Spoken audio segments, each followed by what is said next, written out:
Welcome. Good to see everyone. Cool. Welcome, Yogita. I think it's the first time I've seen you here at the Philosophy Chat, so way to go. Hey, Shoshone, outside of the temple. How's everybody doing? Mayru's got first dibs today. Good to see you. Cool. Right on. Hey, Megan. Well, here we are. And then, we got our new recruits here at the Konalani Shrine. You can see Amapani and Christy representing. Hey, Jaya. Hey, Dyalan. Oh, you were the Shoshone Temple. I see. Cool. Well, we are gonna start with I know we just did some mantra. Let's do a little bit of centering just to get in touch with our breath flow. And then we're gonna jump into the last part of Sutra 3.5 where we left off. And then we get to unfold Sutra 3.6, which is pretty exciting and I think really, really interesting on a lot of levels. Not that the other one isn't, but you'll see why. So let your spine make a few little circles. Try to let that ripple go up through the rib cage, neck, and head. And then let yourself float to center. First finger and thumb together. And try to relax the tongue and the lips and the cheeks. Relax the forehead and the sides of the eyes.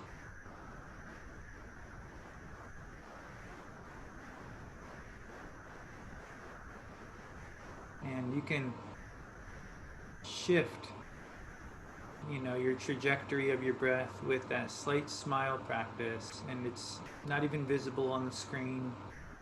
It's only felt. That slight smile just directs the prana right towards the heart.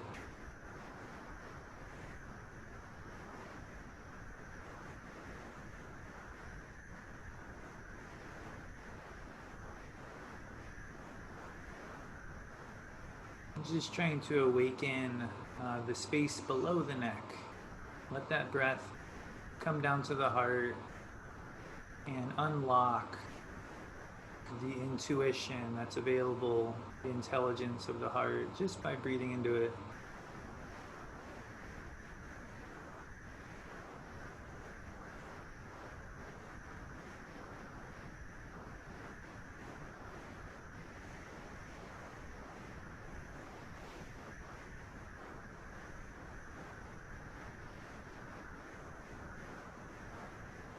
And just another moment here of noticing the very subtle effort of breathing.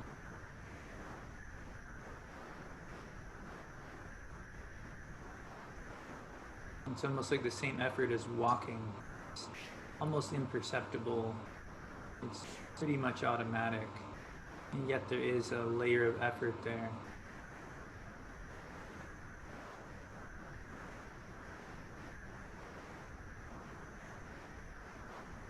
Imagine that you could use your mind in such a subtle and effortless way.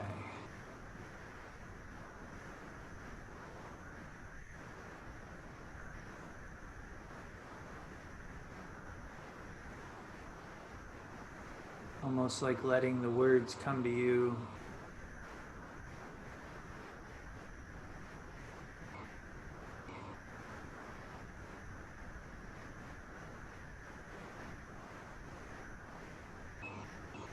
You can let your eyes open slowly, seeing if you can maintain that connection to the breath, which is a connection to so much more than just the breath.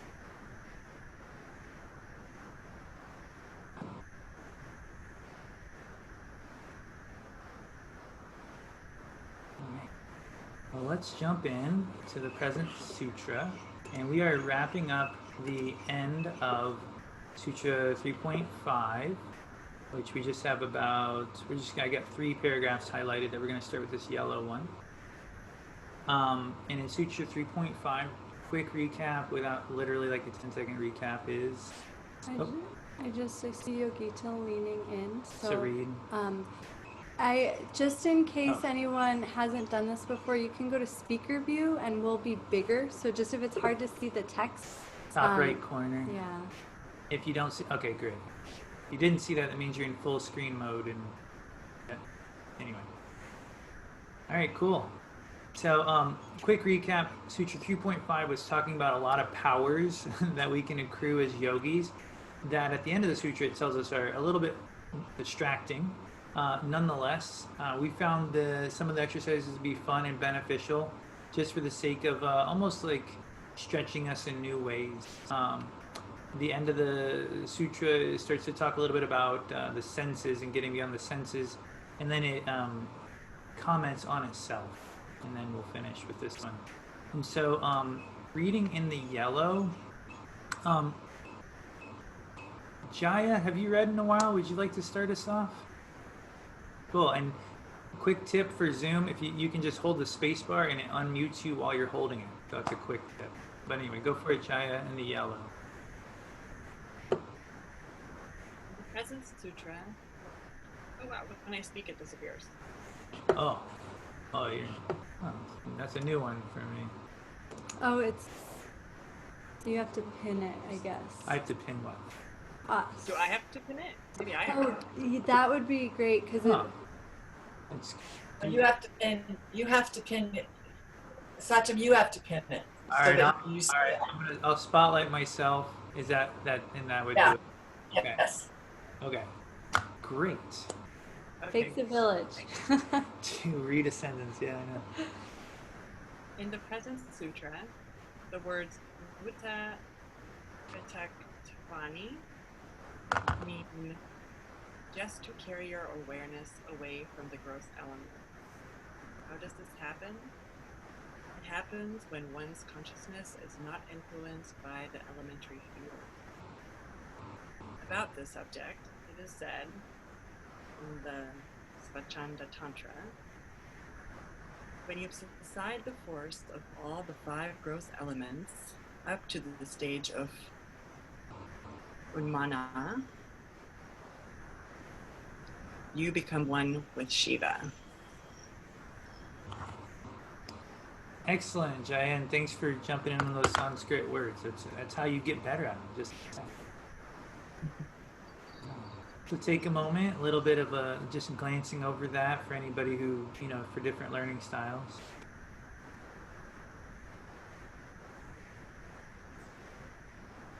So here we're talking about being able to harness your focus, and we see this like in the Yoga Sutras and the 8 limbs of yoga, pratyahara.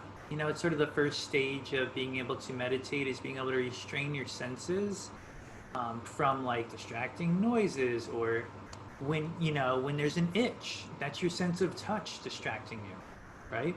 You don't really think about it like that, but there's so many layers to our senses. They're constantly feeding us information, but we have to be able to separate from them in order to get to the next layer of our practice, which would be the ability to focus inward for a sustained period of time, called meditation. But I'm curious, meditation on the senses, that's a really fun one. Last week, or I think it was last week, when you were like, who here uses pranayama?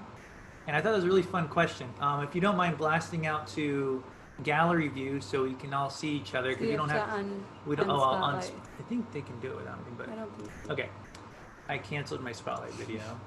Okay, cool. Who here enjoys or regularly feels like they practice with on like a meditation on the senses? Curious. Anybody? I thought there'd be a few more than that. Okay, Konabab, Anandama, Usha, Lori was quick. I think I saw a hand. I might have seen another one. All right, cool. So, of the 4 of you, anyone want to comment on specifically like what kind of meditation on the senses you find beneficial? I see a hand. Anandama, sure. Mostly I practice the pratyahara, noticing the senses and then withdrawing. But that's a distraction to pull me out of my practice. So literally, the practice itself is just is when the senses distract you, to notice that, use it as a cue to pull your focus back in. That's great. Very helpful. Thank you. Do you want to comment? I do not actively work with any meditations like this, but something came to mind that I think we've all experienced. We're like sitting with Babaji and like maybe a hair is like tickling our face or there's an itch somewhere and you're like, I'm not going to scratch it. Okay, yeah. And I feel like that act of just sort of like pulling the attention beyond that really irritating feeling is us doing this, right? Like withdrawing from the senses. And I know from my experience, it's been very effective. It like helps me kind of get beyond like this like gross state. And just out of curiosity, because I know you've had itches in satsang, has anyone else experienced that being helpful in being able to just sort of, yeah. Wow, your question got a lot more hands. That was a way better question. Awesome. Very good team. No, I love that. I can't even comment. That's the most helpful perspective on this sort of concepts, because I think you're right. It's like that itch can drive you towards a better meditation. I see a few nods out there. Yeah, Usha. So sometimes it's interesting when I'm like chanting the Guru Gita or I'm meditating and I'm not able to get my attention, that I'll use them. Like I'll feel my lips touch each other when I'm chanting. So I use it as a way of focusing. That's another good perspective.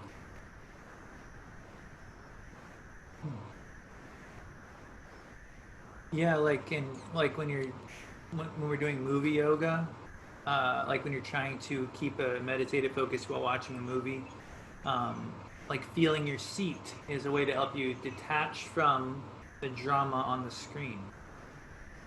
That's great. I mean, feeling your breath is ultimately one of our biggest tools to help us detach from our thoughts. So, yeah, and that's a feeling, that's a sensation. So, thank you.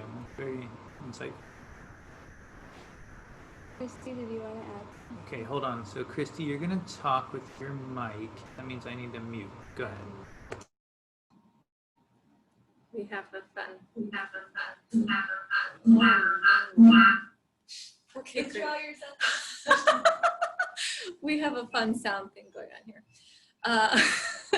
My question is whether people think about emotions as a sense. Like when the first thing that came to mind when we started talking is how I often acknowledge my feelings, like my emotions, not a physical feeling, or maybe it is a manifestation of my heart emotions as a physical thing, but I often use just like acknowledging a feeling or like calling attention to something as a means of withdrawing, similar to how we're talking about other senses. I'm wondering how like an emotion is similar to this.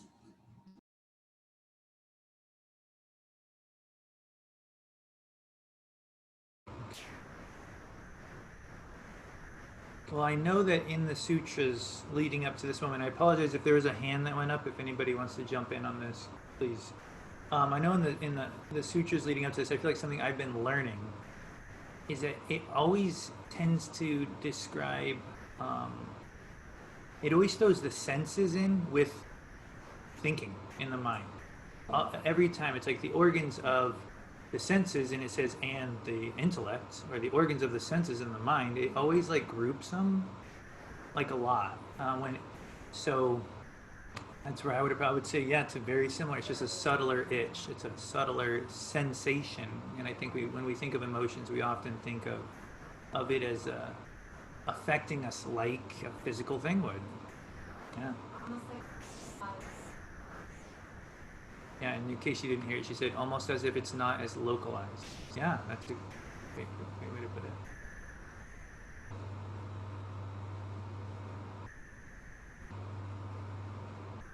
It's interesting how, yeah, anyway, the sense is very, I think it's almost like untapped a little bit sometimes, but I enjoy it every time we do that meditation. Anything you want to add? Keep going. All right, anybody last comments, moments for that section? All right, I'm going to switch over. Oh, yes, Jaya. Can you guys talk a little bit about how, and this is Paya specifically, the question, the example you gave with the itch. How can you describe the process that you use to withdraw your senses from the itch?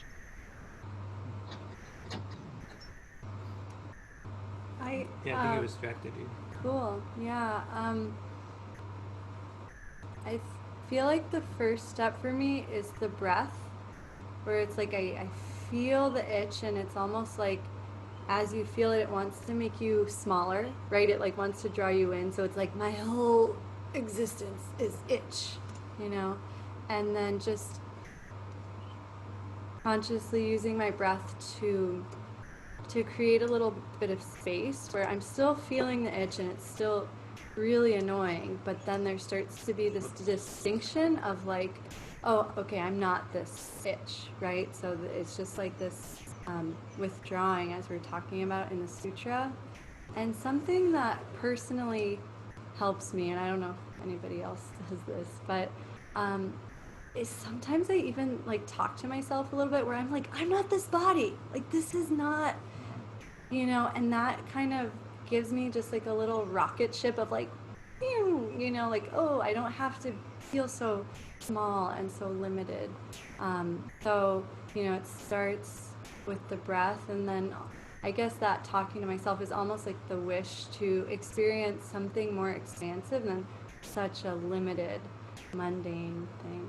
So that's what helps me. Huh?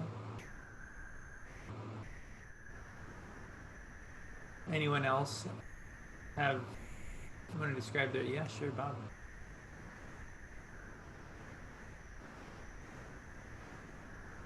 You are muted. There you go. Sorry, I was trying to use the. I was using my trackpad instead of the space bar. What I was thinking is that after you've done this a number of times, where you've given yourself the opportunity to resist the urge to scratch and itch, you start seeing, like a few minutes ago, while you guys were talking about, Abhaya, while you were talking about the itch, there was a small bug crawling up my face. I was like, I've done this before. You just withdraw, and soon you don't even notice it. An itch will be there, and once you've drawn your energy out of it, the itch is gone, and you start to have an understanding that this isn't a hard thing to do. You'll just do it a number of times, and then you've got faith in yourself. You're gonna be like, yeah, I can do this, and then you just do it, and it just gets to be easier and easier. That's all. I can definitely relate to that, for sure. I think that I had an itch while you were talking. Yeah. One, I am not my body. like I feel like there's sometimes a little extra challenge, like as you're trying to withdraw. I've noticed in myself that sometimes the itch will get really bad, and that means you're really close. So it's like don't give in that last moment. You're so close. The body's gonna trick you. Dialan. Me, it's kind of like in the story, some of those stories where they're like, just don't think about monkeys. You know, it's like you're only like that's what you have to do for the next year is don't think about monkeys. And I kind of relate it to that because if like I feel the itch and if I think about it at all, it's like the mind wants to keep thinking about it. And so it's kind of like almost addictive to like kind of go there. And then something that helps me is I sometimes reflect upon a time when maybe there is a bug on you or you do have an itch, but something so fascinating, totally takes your attention, and you totally forget about that for that moment. Like it's not even there at all because you're like so focused on something else. It really illustrates how where your attention is. Really, I don't know, the power of that, I guess.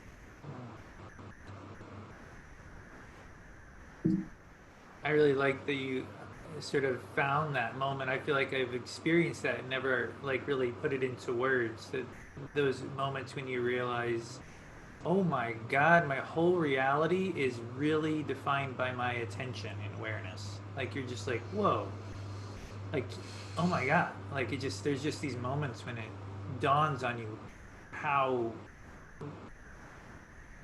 all pervasive our awareness is. It's not just like what we're hearing, it's like our whole experience. Wow.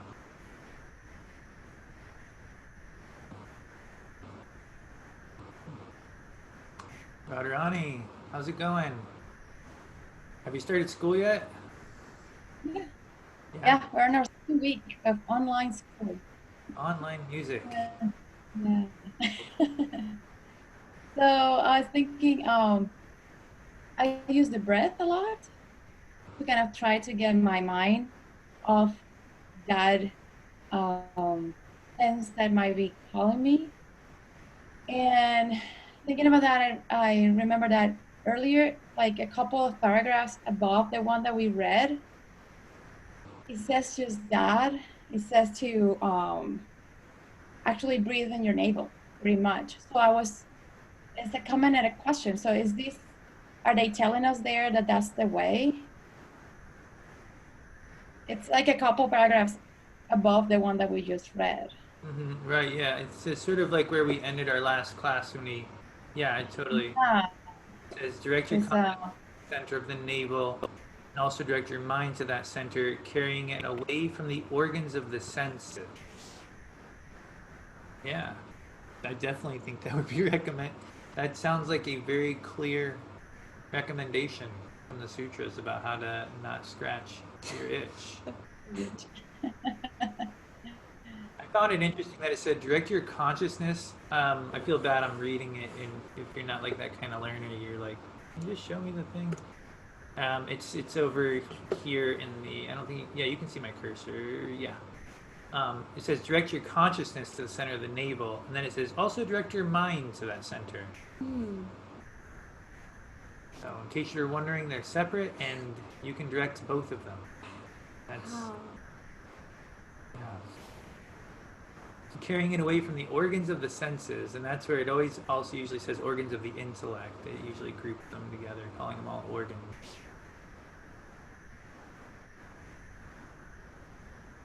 Well, Jaya, you really tapped into something there. Thank you for that question. Like, they really pulled a lot of good stuff from everybody. Oh, Yogita. Well, using mantra, would that be using your senses to get away from your senses? Is mantra... Using mantra helps me to try to distract from something that's bothering me. Absolutely. Yeah, it almost seems, I can see how you mean like using your senses to, because it feels like you're creating a sensation, you're creating a vibration, you're creating a sound, a thought wave with that mantra.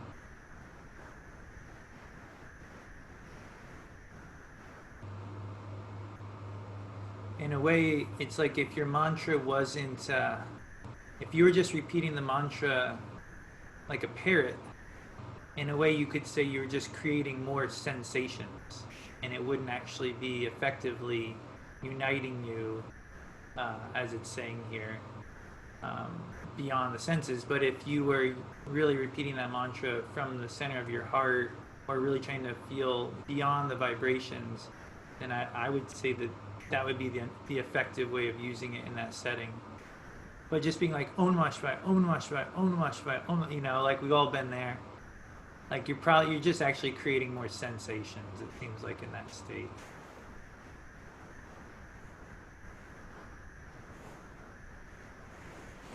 you're giving your mind something else to think about instead of the itch. Yes, yeah, absolutely.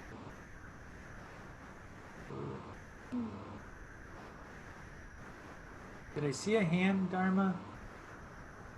It did. Okay. Yeah, I was just thinking, well, I was thinking about the dentist's office, and not the itch, like the root canal, or even thinking about when we have a baby on the way, so thinking about labor and childbirth and these sensations that bring you to a point of surrender because they're so enormous. And just that wish to grow can be so strong when that sense experience is so overwhelming.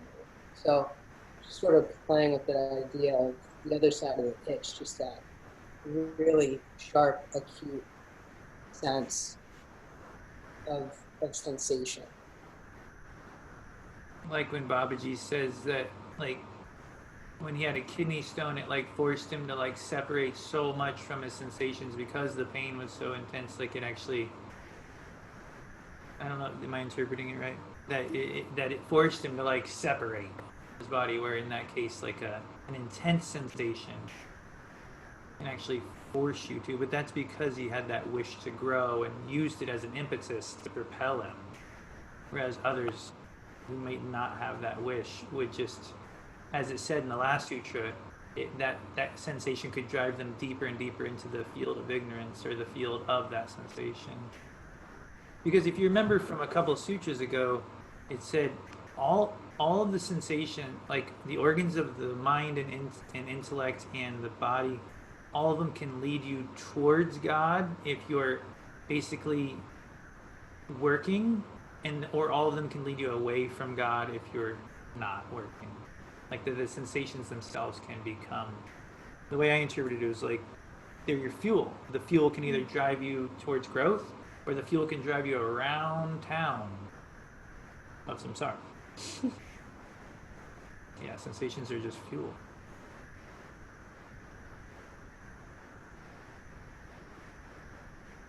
And having a body is a great way to grow. You know? All right. I don't want to cut anyone off. Should we move on to a new paragraph? All right. Arya, will you read the next paragraph? Yay. 1 second. I have to bring it on the screen. 3, 2, 1. I think I have this one in red. Just wanted to get to the point of that sutra. That might help. Oh, thanks, and I'll pin myself. Okay. You pin. Yes, awesome, perfect. When one is established in the trance of ShambahvAnanda, the powers come automatically, without effort. But for the practitioner, sadhaka of Anavopaya, these powers are attained only after applying effort to achieve them. While you're on it, Arya, because I think it's like right in the same vein, do you want to just read the blue one too? Yeah. This kind of temporary power is achieved by yogis because they are covered by illusion and are not, in the real sense, directed towards the universal consciousness of self. If you actually know your real nature, you will not care about these powers. Well, that was the spoiler from last class where I was like, spoiler alert, everything we're talking about will be dismissed at the end of this chapter. But not really.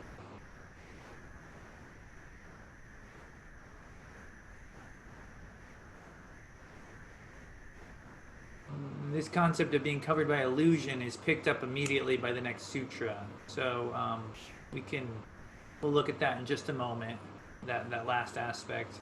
Any thoughts, and I'm not trying to say there's a right or wrong answer for this, I'm literally just, what do you all think about taking time to talk about these powers and then dismissing them? Just interesting that it's not the first time the sutras have done this. Yeah, Bob? You want to unpin us? Oh, and I'll unpin us, and I think everybody's done reading. Welcome, Jaganmati. All right. Well, I think it's worthwhile that they put these in there, just as let's say if you're taking driving lessons or any other kind of lesson, uh, here's what can go wrong with your car, or here's what can here's some typical mistake you could make. So to not include these, I think, would be a mistake. Mhm.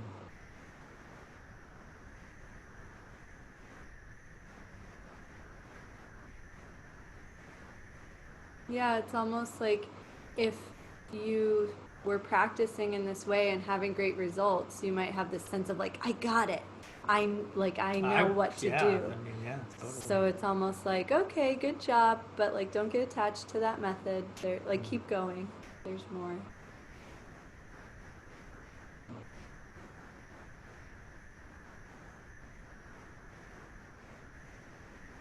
And these all do take effort. They could be like stepping stones in a way where they keep you involved, they keep you working. They're short-term goals that just can motivate you. Yeah, I feel like when the examples of these powers came up, of how we use them practically, like last or 2 weeks ago, Jagan Mati shared, like, oh yeah, I use pranayama like to prepare for meditation, Yes, and everyone raised their hand about withdrawing the senses when it was like to almost like get back on track in meditating. So it wasn't like the end goal, but just maybe like a little tool in our tool belt for the practices that we use that have been given to us by the teachers. Very good. That's really helpful. That's so true. Yeah, you don't want to stop there. You don't want to do the warm-up the whole time, Some people do. Yeah, just putting off the stress of the game time stress. Warm up, all right, pal around on the locker. It's like, games are stressful. Actually, sitting down dealing with your mind is tough. Mm-hmm. Well, any final thoughts before we jump into the next sutra? All right. Yeah, sure, Dharma. This was from the one that we looked at just before that was in the yellow, but it had the translation of the Sanskrit. And the first word of the translation, it said just. Yes. And I think that word to me, just, it's like simply, or it's like, just do this, or it's just this sort of single, like, just do this. And that word jumped out at me as if it were natural or sort of rudimentary or basic. It was interesting to me, that word. Yeah, that one jumped out to me too. It was interesting that he added that, or he like went out of his way to include that part of the translation.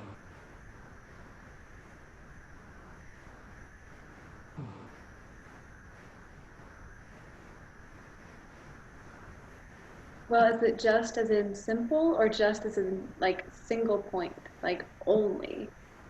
Sounds like you. Would y'all like to see the quote? One sec. Yeah, spotlight. Okay, so it's up here where it says, in the words Bhuta Pritattvani, mean just to carry your awareness away from the gross elements.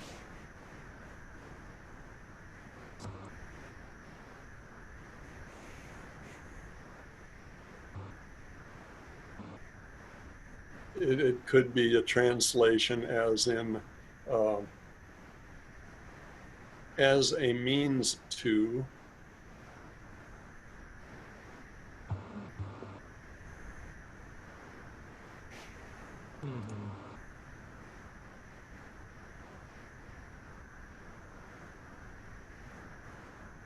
Boy, yeah, it's a tough one. We don't have a lot to go on there. I looked at the Jayadeva Singh translation, and it's not a lot. It's not a lot more helpful. It doesn't actually have Swami Lakshmanju takes a lot of liberties in his translations, which is why his stuff is so, a lot of times more helpful. So I don't have anything else to share on that one.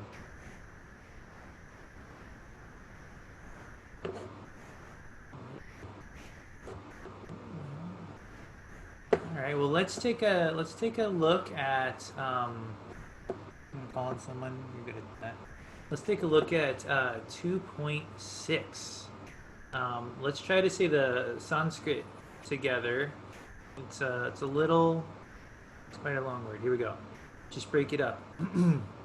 Moha Varana Siddhi. Moha Varanat Siddhi. Moha Varanat Siddhi. See, does it see it now? Moha Varanat Siddhi. Moha Varanat Siddhi. So cities are powers. Moha is another word for Maya, which is the veil of illusion that was being described in the previous sutra, the veil of the illusion of these powers. So there you have it, so the veil of these powers. Roseanne, will you read the translation just under that?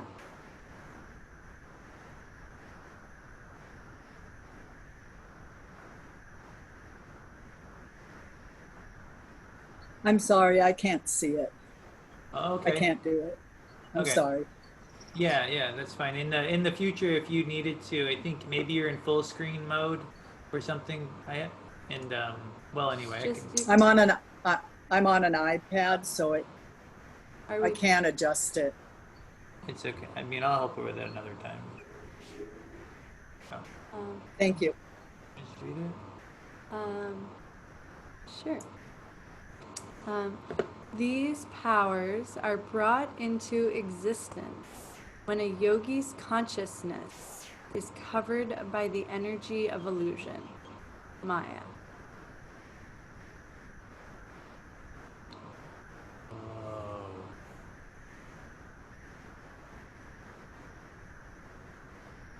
Wow. I don't want to just comment directly, but I see a really clear, like, if-then statement being made here that seems pretty straightforward.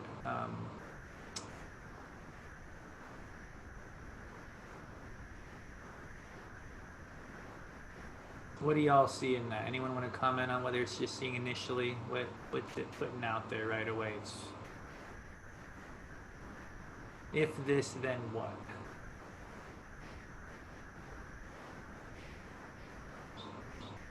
Dial? Tim, you mentioned Moha and Siddhi, but do you know what Varanat means? Yeah, one sec. Let me just look in this one. It will give me each word. Oh, there's my page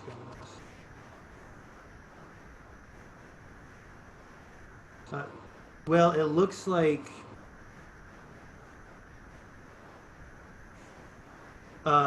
it must be the word veil.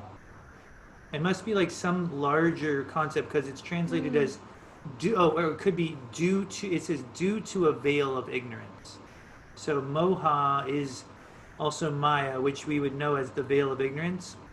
So maybe it could be the part of the translation that says due to. So it seems pretty minimal.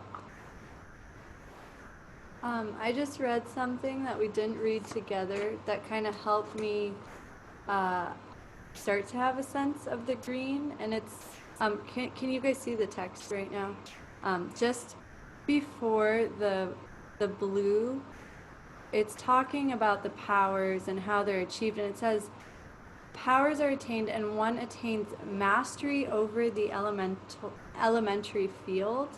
So I was kind of wondering, like, what powers are they talking about? And it almost seems like when we are, veiled by Maya, we might achieve a lot of focus and almost like Shakti. But it's like because we're limited, we're only mastering like the physical realm. So, maybe we're very skillful at something horizontally, but sounds like in the green, it's almost like these powers are like, yeah, being skillful horizontally happens when your consciousness is covered by the energy of illusion. Like it's almost like there's more that's possible, but we're too like out here with it. That's sort of what's coming up for me. I don't know if that makes sense.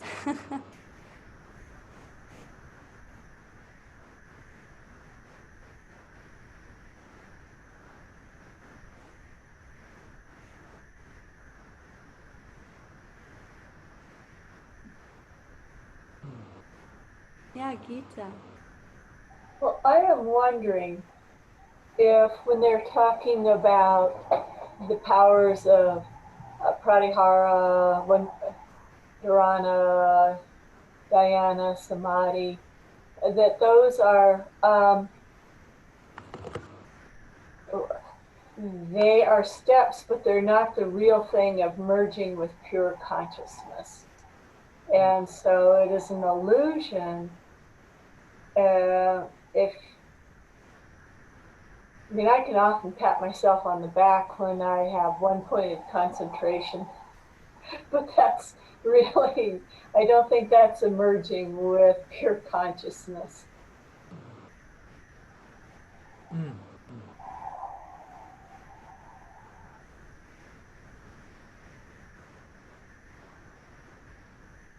So in other words, another way to say this, these, to use Abaya's words, and I may be misrepresenting you, Abaya, but the tools in the tool belt are Pratyahara, Dharana, Dhyana, and Samadhi. Those are tools in the tool belt, but they are not the actual merging with pure consciousness. But yeah, I know, I totally agree. You can include other tools in there, pranayama and asana, and things that we would be easier to point to and be like, asana is great.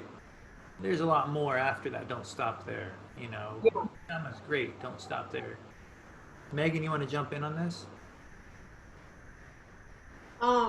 So in this book, Nothing. It says, by the conquest of delusion, supreme realization is attained. So I think it's like when we see those things for what they really are, then and know that they aren't like the ultimate goal, and we won't be like deluded by them any longer. You read the initial quote one more time? It says, by the conquest of delusion, the supreme realization is attained. Conquest of delusion. Oh, conquest is like conquering. Yeah. Conquering delusion.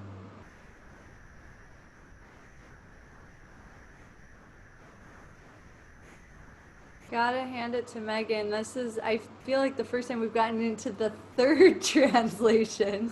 That's really next level. Yeah.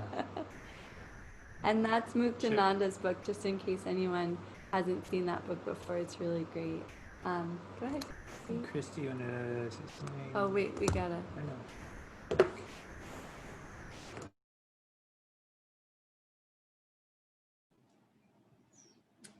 I actually think that, I'm gonna be honest, I read this one and I was like, don't got it.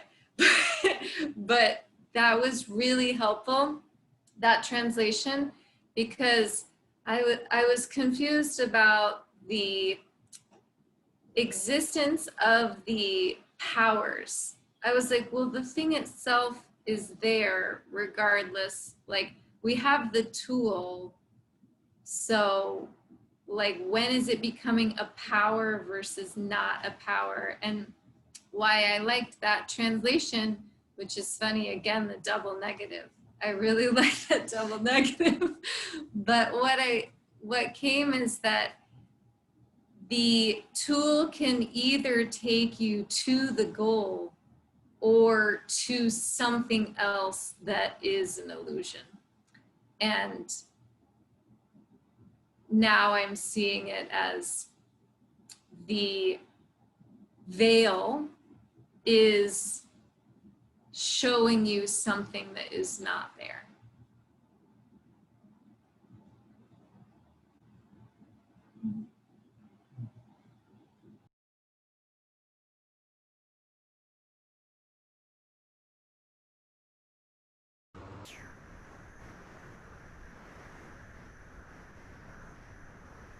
Sorry, I know you just unmuted all that, but I just have a follow-up question, or I guess I could repeat it out.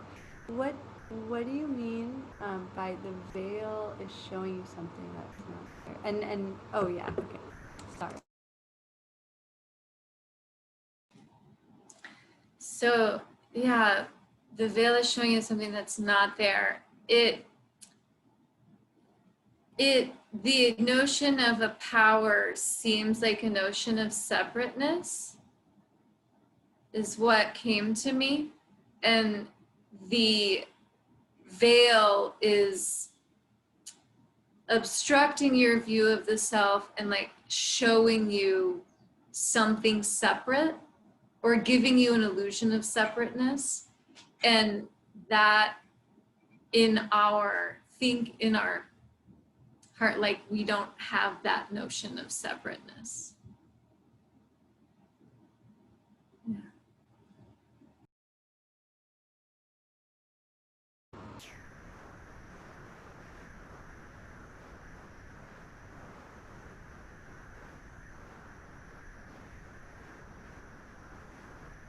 And I think this point is going to come up. Yeah, we're going to talk a little bit more about that as soon as we go into the sutra in our next episode. Stay tuned. Because it does talk about that, about the idea of being able to, well, it talks about Shiva and Maya and etc. So that's exciting. That was really helpful, Christy. I can't quite put into words like what that helped me realize, but that was great. It shifted the way I'm thinking or feeling this trip. Would you say, if we're trying to put it into, if we're still trying to like articulate it, I mean, and I don't know if this is the direction it was going. I mean, essentially, I feel like we want to see Maya, illusion, as well, I mean, I just keep thinking about it in terms of how Rudy broke it down for us so simply, which is your life is your fuel. It's like, that's what you use. If you're encountering tension, then you have the opportunity to grow. And it, like, I feel like in this initial sutra, it's saying, when a yogi's consciousness is covered by the energy of illusion, Maya, meaning when you're encountering illusion, when you're caught in attention, or a sense of separateness, a sense like of going separateness. off what Anytime Christy you feel was saying. separate, that's when these powers come into existence. So it's like you use these tools to, as it will say later, I didn't make this up, shred your tensions. It's really cool. It says it really powerfully in both translations. Shred them. You use these powers to shred them, but you don't hang out in it. You shred it so you can get to you. You're recognizing who you are. But if you stay in that, if you keep that tool in your hand, then you stop. You shredded it, but then you didn't like experience why you were doing all that. So it's like, yeah, when you're feeling tension, use your practice, burn it up, and then, like Babaji says, get out of the vehicle and experience. So it's like when we're practicing, we want to use our tools with a detachment. Like we want to use our tools in order to experience the state we're seeking. We don't want to get sucked into like using too much effort with our tools and like get sucked into that realm. Yeah, it's like and this is me working with what Christy just said and then what Satyam said.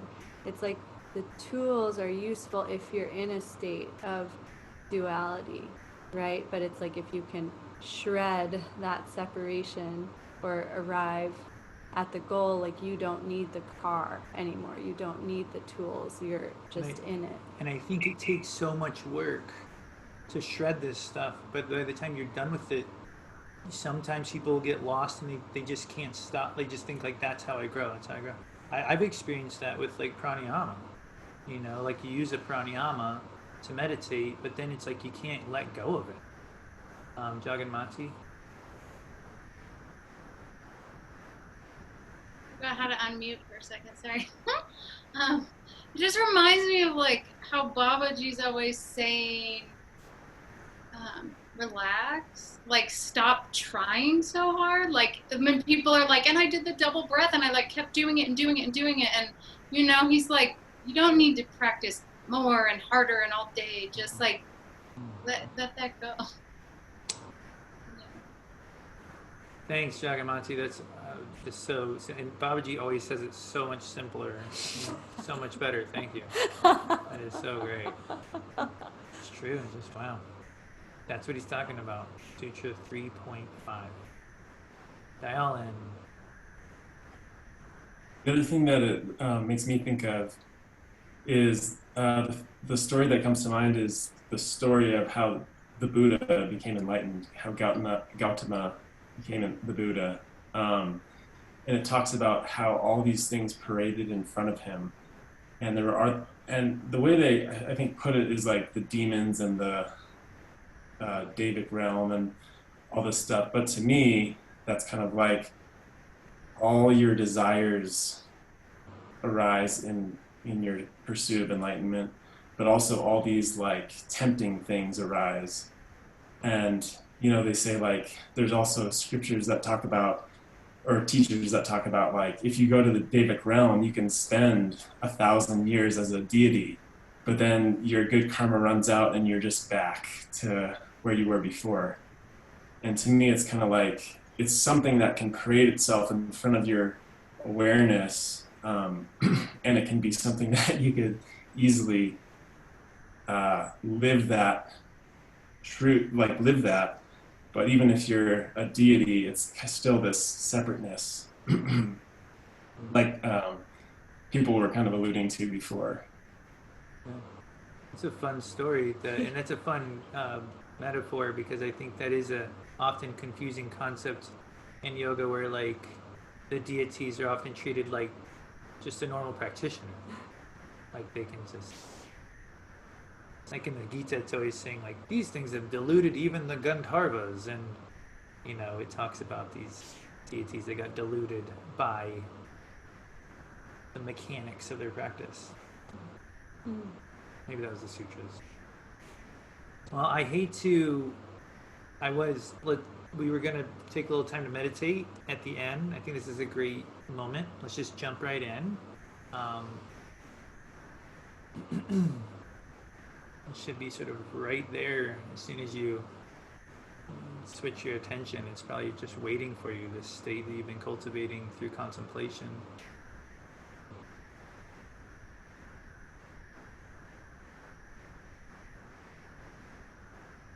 And one way that you can utilize this concept that we've been talking about is the practice of watching your breath.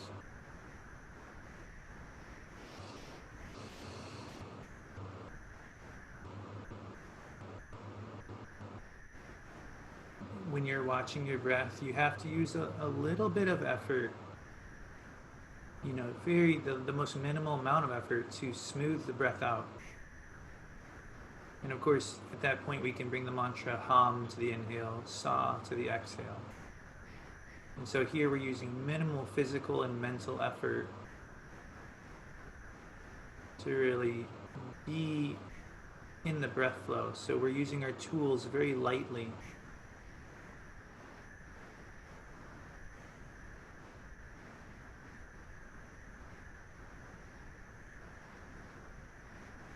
And this lighter use of the tools keeps you connected, continually reconnecting to the goal of why you're using those tools at all.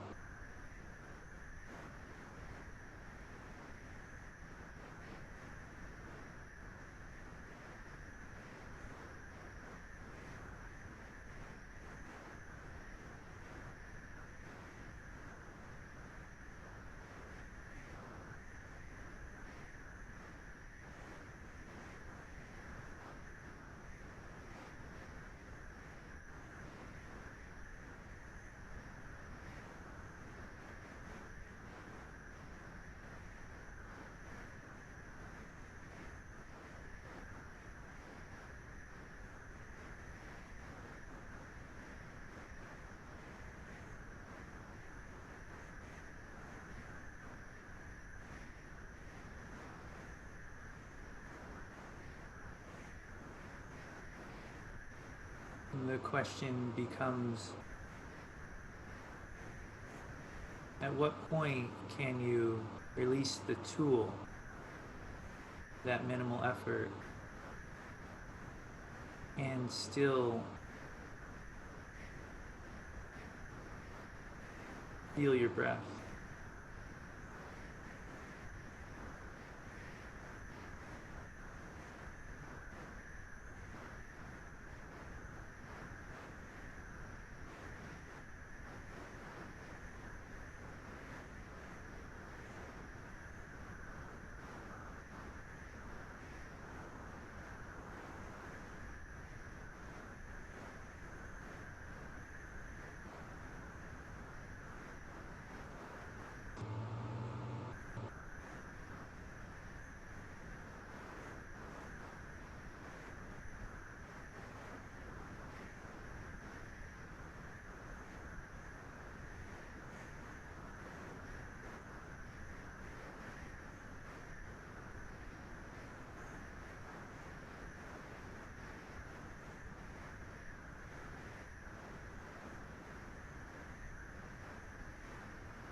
Namaste.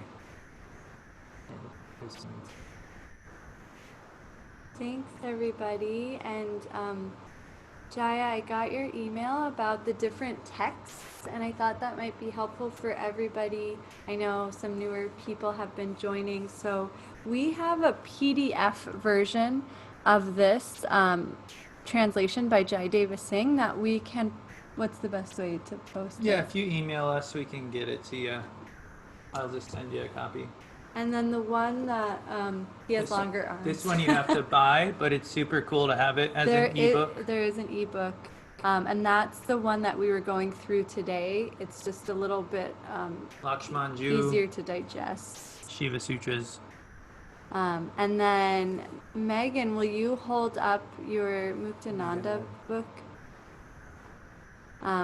And so nothing exists that is not Shiva, and it's not just the Shiva Sutras. There's some translation of the Guru Gita, the Pratyabhijna, Hridayam, and it skips around. So it might be like some of the things we cover, but not every sutra. I also wanted to, and I'm putting myself out on a limb here, so don't feel bad if nobody raises their hand on this one, okay? But I thought it could be fun or interesting as sort of like a homework element, not for everyone, but if a couple of people wanted to sort of take it upon themselves to just sort of reflect on the work we did today and to just sort of like comment on the blog post of this class, which I put on the kundaliniyoga.org site, just like how they really use this in their actual, like how this came into their practice for them, like literally like just a way of bringing this with you a little bit, and then next class we might be able to like comment a little bit on how that went or just what they wrote.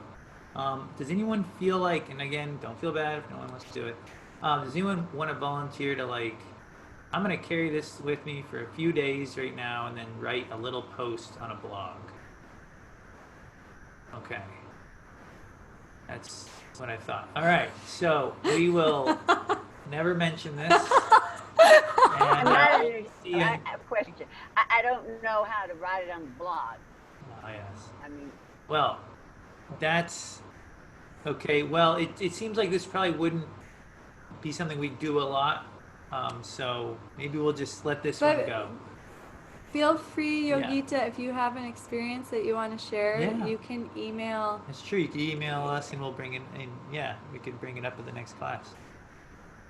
Or I can even post for you. So we'll stop there. So enjoyed it. See you in 2 weeks. Just show up. No homework. Thanks, everybody. Hi, Henry. You figured out how to unmute. I saw that.